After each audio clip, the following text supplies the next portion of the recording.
Paper 2 is fast approaching, and you need those 5 crucial tips that are going to get you over the line and propel you towards that fated grade 9. I'm going to help you with Section B. Stay tuned, you are in safe hands with Schofield on Shakespeare.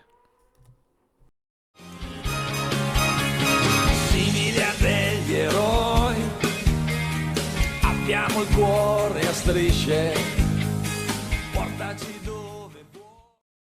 Whether your exam board is OCR or Edexcel IGCSE, the principles are the same. You need to write beautifully, accurately, and craft for effects. You need to withhold, build up, describe, and interest. In this video, I'm going to take extracts from short stories written by Somerset Maugham and give you 5 essential specific tips in order to turbocharge you towards that grade 9. Here's the first extract. Why didn't you marry her? Featherstone's cheroot had gone out. He threw the stub away and deliberately lit another. He did not answer for a while. It may seem strange to a person to live in a highly civilized state that he should confide these intimate things to a stranger.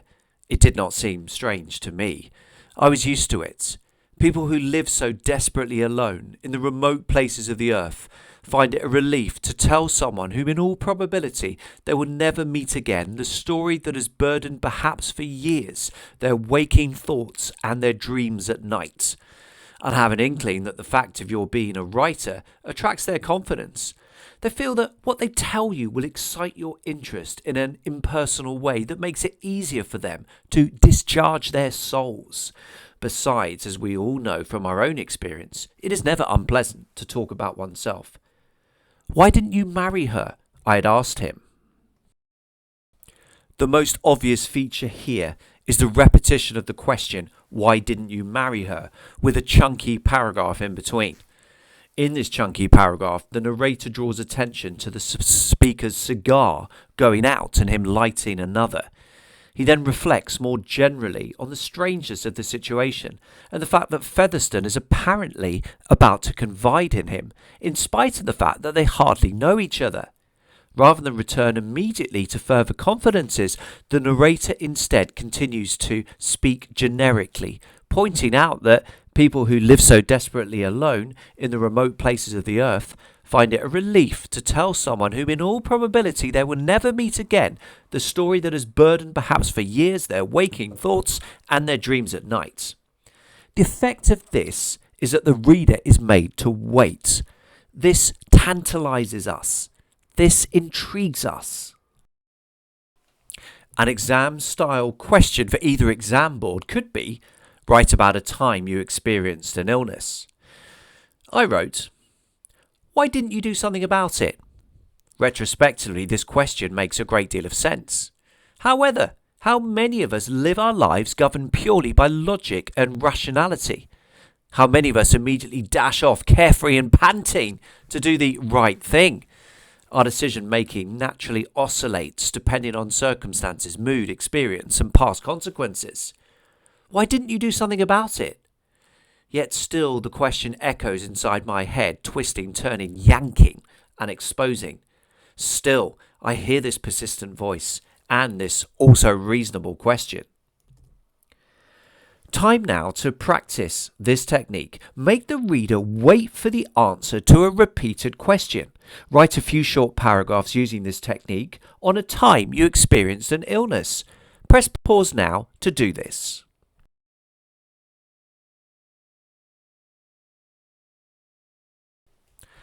Oh, he's not so badly off as some. I don't think he much cares about seeing people. I think he'd just be as lonely in London. There was something in the way Featherstone spoke that struck me as a little strange. His voice had what I could only describe as a shuttered tone. He seemed suddenly to have moved away from me. It was as though one were passing along a street at night and paused for a second to look in at a lighted window that showed a comfortable room, and suddenly an invisible hand pulled down a blind. His eyes, which habitually met those of the person he was talking to with frankness, now avoided mine, and I had a notion that it was not only my fancy that read in his face an expression of pain. It was drawn for a moment, as it might be, by a twinge of Neuralgia. I could not think of anything to say, and Featherstone did not speak. I was conscious that his thoughts, withdrawn from me and what we were about, were turned upon a subject unknown to me. Presently he gave a little sigh, very slight but unmistakable, and seemed with a deliberate effort to pull himself together. The impression we get from this extract is that Featherstone is feeling uncomfortable about saying too much and is weighing up whether he should say everything he knows. Without being quite able to specify why, the narrator notes that there was something in the way Featherstone spoke that struck me as a little strange. Throughout the course of the paragraph, the writer suggests that Featherstone is feeling ill at ease, that he is hiding something significant. An exam-style question for either exam board could be, write about an unpleasant experience in school.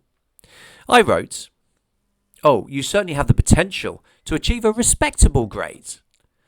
There was something in the way Schofield spoke that struck me as insincere. His voice had what I could only describe as a faltering tone.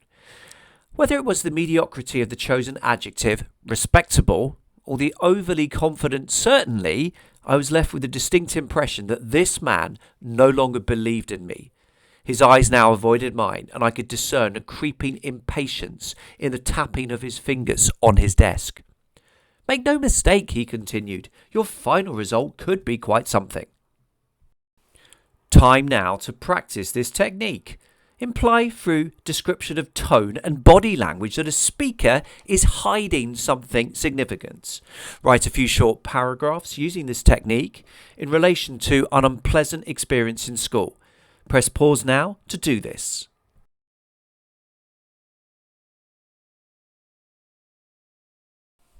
Some people read for instruction, which is praiseworthy, and some for pleasure, which is innocent, but not a few read from habit, and I suppose that this is neither innocent nor praiseworthy. Of that lamentable company am I. Conversation after a time bores me, games tire me, and my own thoughts, which we are told are the unfailing resource of a sensible man, have a tendency to run dry. Then I fly to my book as the opium smoke to his pipe. I would sooner read the catalogue of the Army and Navy stories or Bradshaw's Guide than nothing at all, and indeed I've spent many delightful hours over both these works. At one time I never went out without a second-hand bookseller's list in my pocket. I know no reading more fruity. Of course, to read in this way is as reprehensible as doping, and I never cease to wonder at the impertinence of great readers who, because they are such, look down on the illiterate. From the standpoint of what eternity is it better to have read 1,000 books than to have ploughed 1,000,000 furrows? Let us admit that reading with us is just a drug that we cannot do without. Who of this band does not know the restlessness that attacks him when he has been severed from reading too long? The apprehension and irritability and the sigh of relief which the sight of a printed page extracts from him. And so let us be no more vainglorious than the poor slaves of the hypodermic needle or the pint pot. As readers, we like narrators who have personality, who give a vivid sense of what kind of a person they are. For this particular narrator, reading is a necessity, an addiction, hence the comparison to opium smokers flying after their pipes. Reading is so essential that he would even read dull lists of books or Bradshaw's travel information books.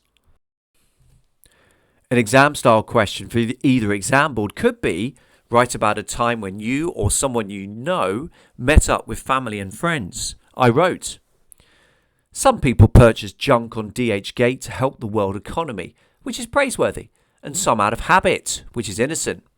But the majority act in order to satisfy a weird craving for conformity in colourful polyester. Of that latter lamentable category am I. Look at me now, all primed for family reunion number 4, featuring miraculously reclaimed second cousin Obert and ditzy half-sister Jemima.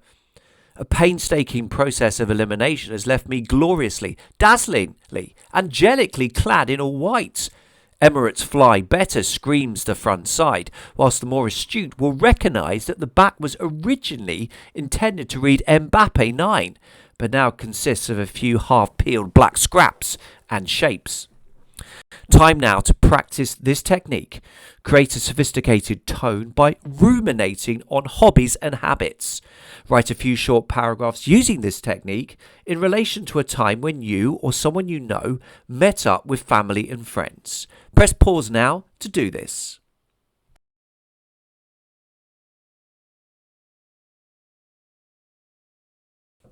Every room was open to me, but I should never rest till I had gone into that last one that was locked against me. My eye was caught by a chick-chack, a little brown house lizard with a large head, high up on the wall. It is a friendly little beast, and it is good to see it in a house. It watched a fly. It was quite still. On a sudden it made a dart, and then as the fly flew away, fell back with a sort of jerk into a strange immobility. And there was another thing that made me hesitate. This extract switches focus and thus delays potentially interesting revelations within dialogue. An exam-style question for either exam board could be, "My greatest memory." Use this as the title for a story.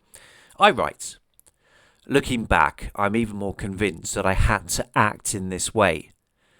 My eye was caught by a thin stream of spider webs just a few metres above Hanson's head. It was swaying slightly in the breeze from the open window, with darker, more concentrated threads at the intersection of wall and ceiling. A money spider appeared and swivelled balletically towards the middle of the web. Others will disagree, of course," he continued, "but ultimately we're only answerable to our own consciences." Time now to practice this technique. Split dialogue to zoom in on small descriptive detail. Write a few short paragraphs using this technique, responding to the prompt, "My greatest memory." Press pause now to do this.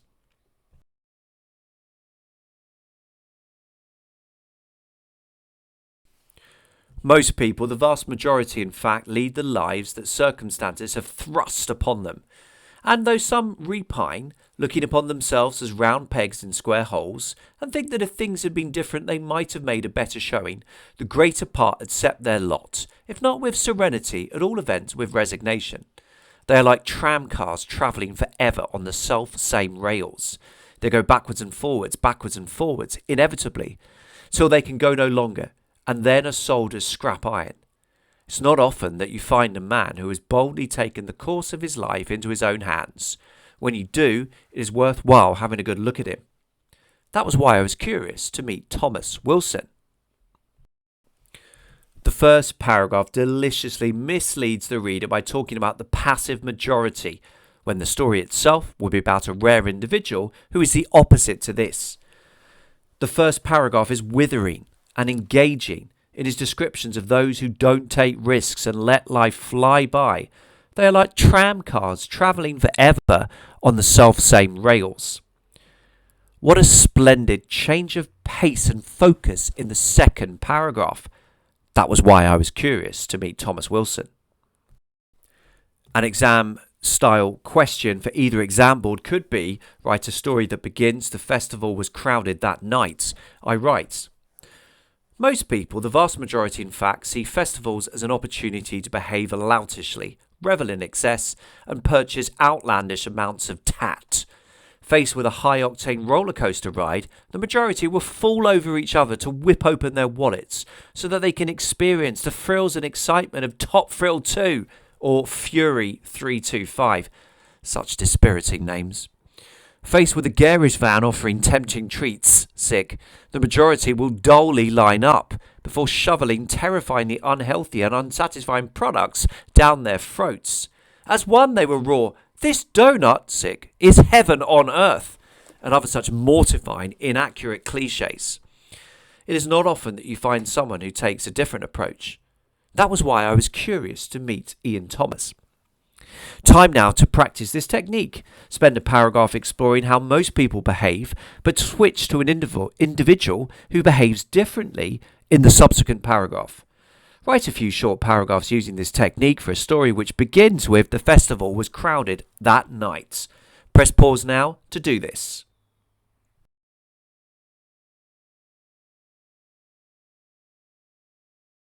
This has been a Schofield on Shakespeare production. Many thanks for watching.